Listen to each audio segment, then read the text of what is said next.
best police chief in America that was respected by the rank and file. There's probably no chief right now in America that has the respect. I mean, the way to get a job now is to just be 95% externally oriented. Yeah. So, I mean, the thing that Brad deserves credit for is making crime matter, that they counted it. You could actually be a precinct commander. I know because I was there in the 80s. The precinct commanders had no idea what was going on. They were clueless. There were rapes in their precinct. There were robberies. They had no idea. So he turned that around. He did make crime matter. They did retool the department. And I do think the intangible part of this that's the hardest thing to nail down is the people in the street that are up to no good take a measure of what's going on. And they know when the cops are at large, and they know when the cops are out there, and they know when they're not. And I think that's a major part of this that is hard to measure, and it might be just an old wives' tale. That's my belief. The bad guys take account for it, and there was no doubt in the Giuliani era that the cops were out there, and that they were doing stops, and they were aggressive, and that there was emphasis on prosecuting people and going after people, and so there was a good part of it. But to make it into a science, I think Brad had a hard time replicating it in L.A. Right? He went to L.A. He was going to try to replicate the exact same thing, and it didn't work as well. Well, murders went down in L.A. He's got the Midas touch, or he's just lucky son of a bitch. I don't know. Yeah, Marty Horn, why did crime go down? I'm recording this for a podcast, so you don't have to answer. Well, I was the commissioner of the city DOC from 2002 until 2009. Before that, I was the Secretary of Corrections in Pennsylvania, and I was a warden in New York. And I've worked in corrections for more years than you guys have been around. Why did crime go down? There are many. Come closer to this, though. There are many reasons why crime went down. There's one study that says 25% of the drop in crime is attributable to the increase in the use of imprisonment. But I would argue that the demographics changed. I would say that certainly in New York City, changing patterns of immigration, who lives in neighborhoods, has changed. I think that policing changed extraordinarily in the 90s and early 2000s, and it has to be given its due. But there were a multiplicity of factors, and I don't think any one factor by itself is what drove the crime rate down. How did you bring down violence on Rikers? The same way the NYPD made the city safer. We adopted the CompStat approach. We used data. We said, where is the violence occurring? What time of day is it occurring? Which inmates are committing it? What are the attributes of the officers on whose watch it's occurring? Are they less experienced? We increased the frequency with which we searched inmates. We increased the use of cameras. We increased the use of strike force officers. One of the places that violence was occurring was in the hallways, not in the housing units. So we put additional officers in the hallways as the inmates moved around. We paid very close attention to gangs and tried to ensure that no one gang achieved ascendancy in any given housing unit. And the other thing that was very, very much a part of our problem was mental illness. And a lot of the violence was being perpetrated by or victimizing people with mental illness. What about concurrent versus consecutive sentences? Did that change under you? I thought that played a factor. No, I think the change was that in the 80s, the law was changed, and prior to that, any time that you did in jail on Rikers Island before you were sentenced, so-called jail time, reduced your maximum sentence. In the 80s, they changed the law so that the jail time accrued against your minimum. So if you got 3 to 9 under the old law and you would spend a year on Rikers, it would reduce the 9 to 8, but it wouldn't affect the 3. After that change in law, every day you did at Rikers counted against your state sentence, so there was no incentive to go upstate. But you're absolutely right. I mean, a large part of the problem was that judges and DAs would take pleas, and to get the plea, they would agree to a concurrent rather than a consecutive sentence for the crime that was committed on Rikers Island. Is there any rational? I've never understood the purpose of concurrent sentencing.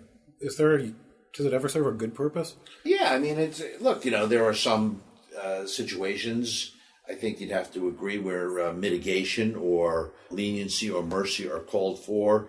There's a legal concept that says that multiple crimes occurring out of the same transaction should receive a concurrent sentence. All right, that makes sense. if you cut somebody on Rikers, the idea that you would sentence It someone... should definitely be a consecutive sentence. It's a separate transaction. Separate transaction, and it should. The other thing is that misbehavior on Rikers should count against your good time in the state prisons, and the state has never agreed to accept disciplinary findings from Rikers Island as dispositive towards taking away good time against an individual's final time off of good behavior on their maximum sentence. So there are a lot of things you can do more of. The low-hanging fruit is paying attention to basics. I think the big mistake that a lot of jails make is they go in for all the social reforms before making sure that the jail is safe and secure and under control. And that's the first priority of any prison administrator. And so when I see a jail where they're focused on all sorts of social programs, not that those are bad things, but if your inmates aren't safe, it's all bogus. You could say the same thing about the streets, which was what Gene and I were talking about earlier. Not that citizens are inmates, but the same concept. Look, to his credit, Rudy understood it, Kelly understood it, Bratton understood it, Bloomberg understood it. Safe streets are a necessity for a successful city.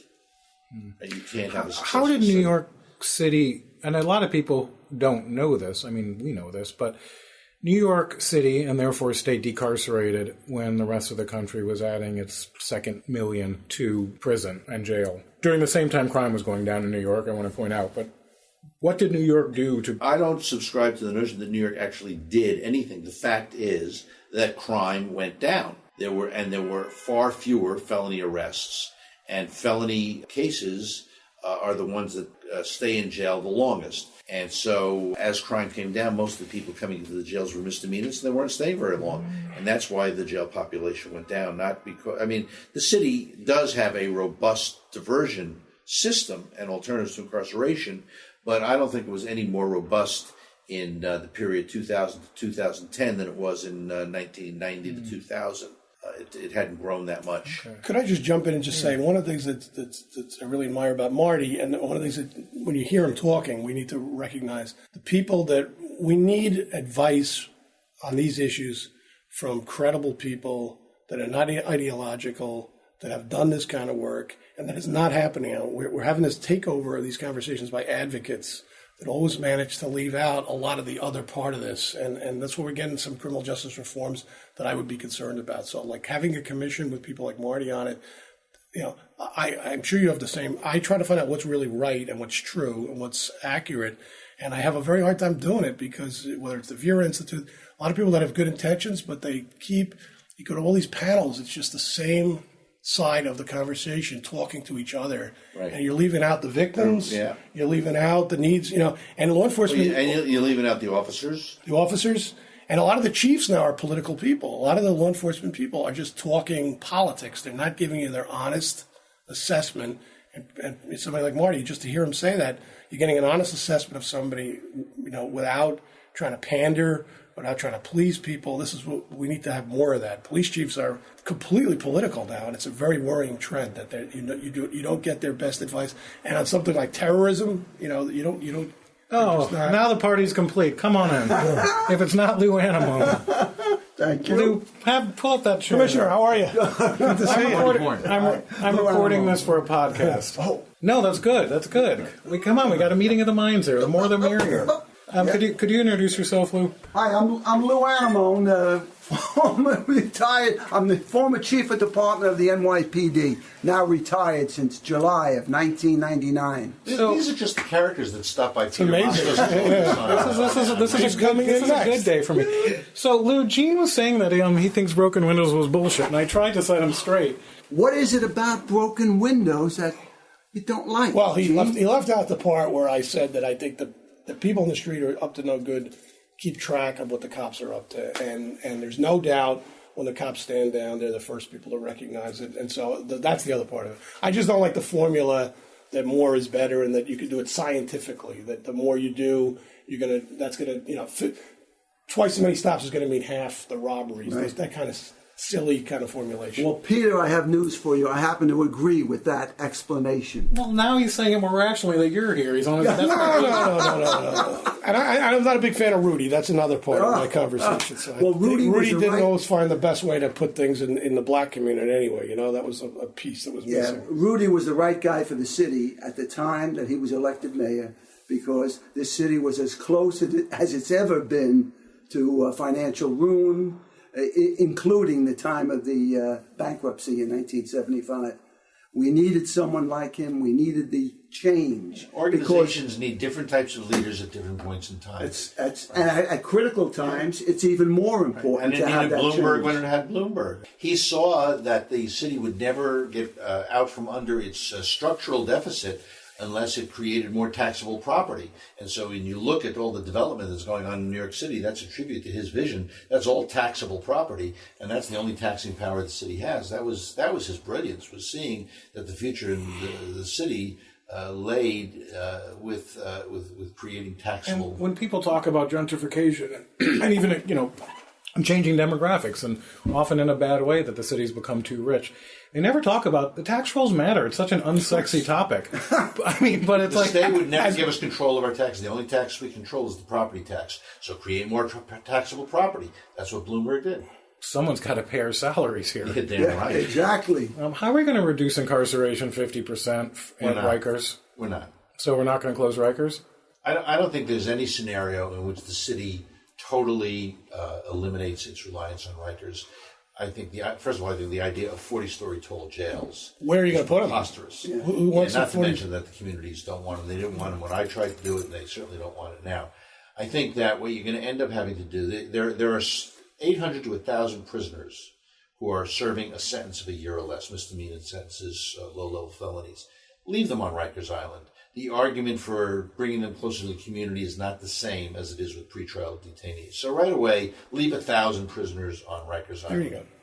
Second thing I would do is, big part of the problem in the city's jails, in our criminal justice system generally, is the mentally ill.